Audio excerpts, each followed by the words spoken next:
the way I wanted to answer Brother Shaq's question last week, Tony, about how experiences keep us from living a full human the full human thing.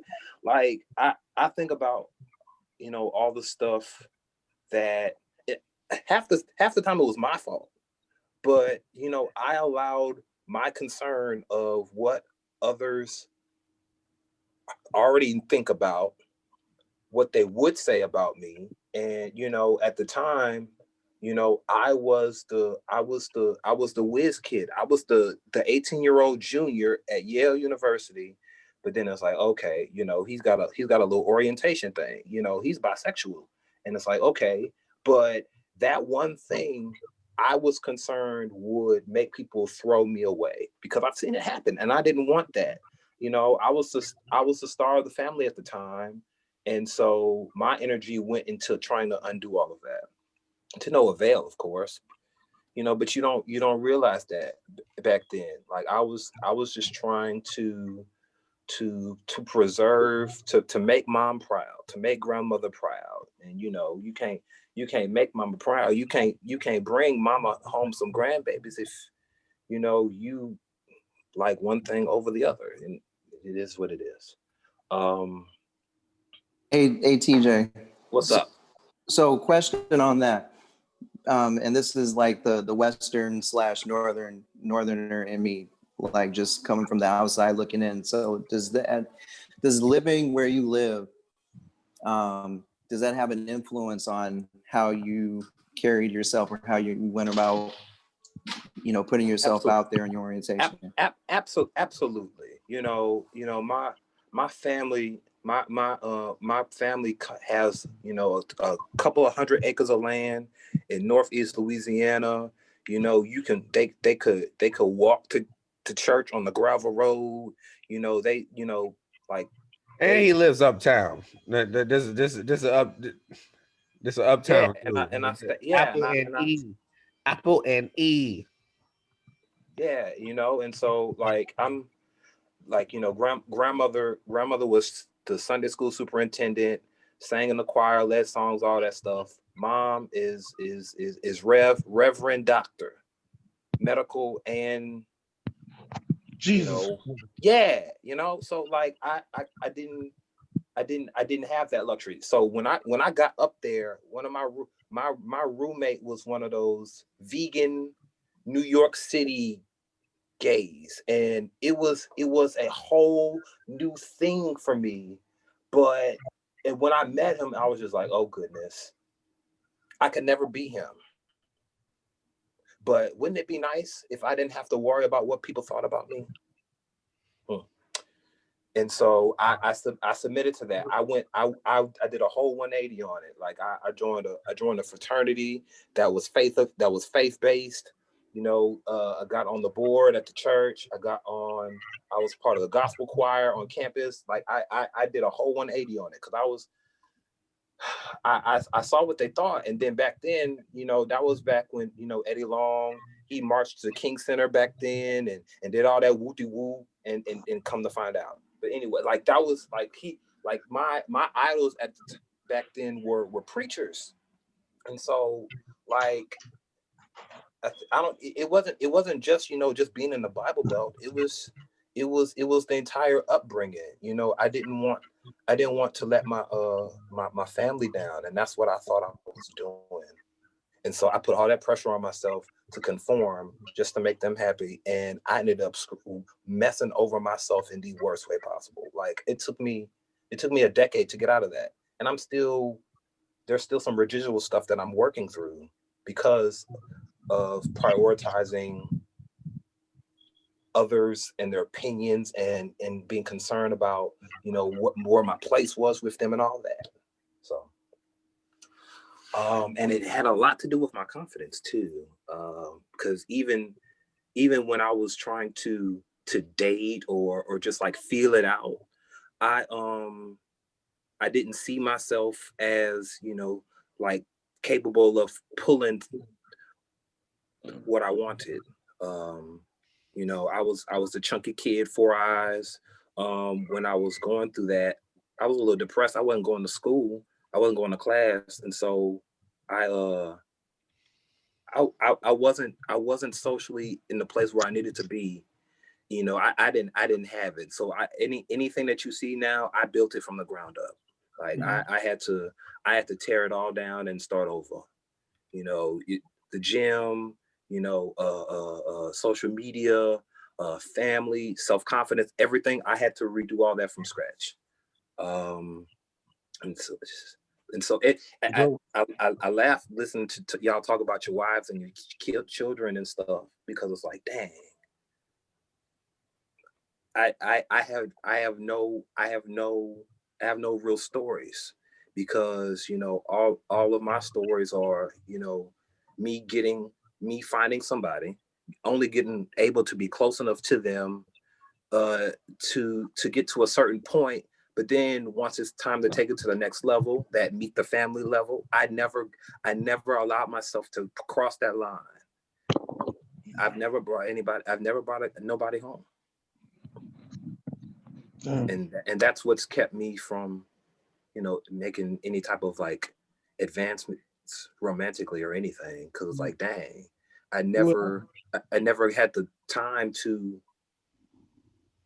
I never gave myself the time to allow it. And so I don't even you know, and so now it's like I'm of a certain age and I feel like I could do that now. But then it's like, okay, well, now you have everything. You have the entire buffet. You have you could get married to a woman now. You could get married to a man now. You could do whatever you want, TJ. Now you just have to just pursue. And so that's where I'm at now. That was a whole lot. Sorry. No, you're good, man. You're good. You're so good. And like to be honest with you, man, like you just like if really what's holding you back is really like the family and like everything that has been embedded in you since you know from your upbringing, like you gotta like just focus on your happiness overall because like And that's you really know, what it boils down to. and it's not so simple as you know like f them but blah blah blah, because like you know like my mom is my road dog. You know like you know when I've had issues with you know like my mom's one of those like real like she's real with it. Like she'll have dreams about people that I may have slept with and then you know just like ask me questions about it. And I'm like and so like I say that to say there's nothing I can't keep anything from her. And you know and I don't have to, because at the end of the day I know that my mama has my back even if she wants me to bring home a wife and kids. That's her preference. She's told me about that. It's cool, you know. And but I think now knowing that it's a different type of freedom for me though. Uh, So, you know, I said that today because it's like, dang, you know, everybody's like, F them, do you, all the other stuff. It's not so simple because, you know, they're like, they're very important to me. But at the same time, like Brother Shaq said, I have to prioritize myself right now. mhm. And then one thing too, like once you actually like focus on yourself and your happiness, I know your mom is your road dog and everything, and I know that you're probably afraid of like what she might like what her response might be or whatever. But if she really, really, really is, you know, for you and your advancement as a human being in general, then she will move past that and she will support you. Like I know this, man. Like, and you just you That's gotta who I know test her to that. be. That's who I know her to be. It's I'm not over the hump yet. I still haven't. Yeah, yeah. I don't allow myself to get close enough. I always find a way to push people away. That way they don't have to deal with my complications like as I'm dealing with them. Yeah. I'm working, I'm still working on that. And that's all right, man. It's an evolutionary process. You can't evolve without going through some pain. Yeah. Like you know, you don't have growth spurts without having growing pains. So Right. I mean, that's literally all this is a growing pain that you're going through. and it's, you know, it seems like it's taking longer than it needs to be, but you know, in if you really think about it, like all of this is really temporary. Life in general is temporary. Like you don't know what's going to happen the next day. You really don't know what's going to happen to anybody tomorrow. Like I didn't know that Tony was going to like come off of this for like 4 times this entire time. I didn't think he was going to, you know, just disappear like that. But you know, he came back. So thank you, Jesus. But you know, I'm just saying that to say, like, you know, I understand. I definitely understand the hesitation. I got plenty of family members that are in your same situation, and like, you just you gotta try to move forward, man. It's gonna be painful. It's gonna be rough. You don't know what's gonna happen on the other side, but you got to do it because otherwise, like, it's gonna be self-destructive. I Yeah, know it's gonna be. yeah. I was just gonna say that, JL. Like the biggest drawback from it is how my hesitancy has just permeated itself into every other part of my life. You know, like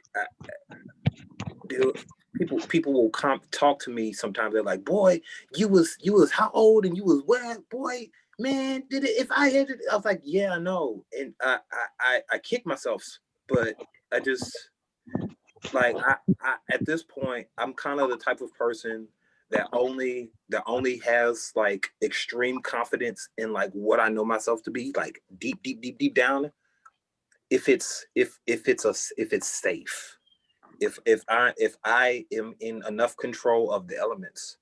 If I'm not, then you know that the hesitancy is there with everything, like this is career, this is trying to holler at somebody. It's all of that, and I wasn't that person before this, and that's so if you know just I was I'm going back to something that Nico said earlier, and just like just holding your position, just doing all the right things in the meantime.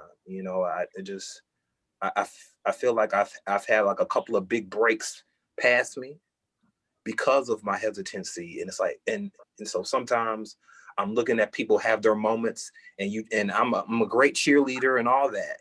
I will push you and I'll ride with you, but then it's like, dang, you just hope for your break to come forth one more time, because you know that if it comes, you won't mess it up this time.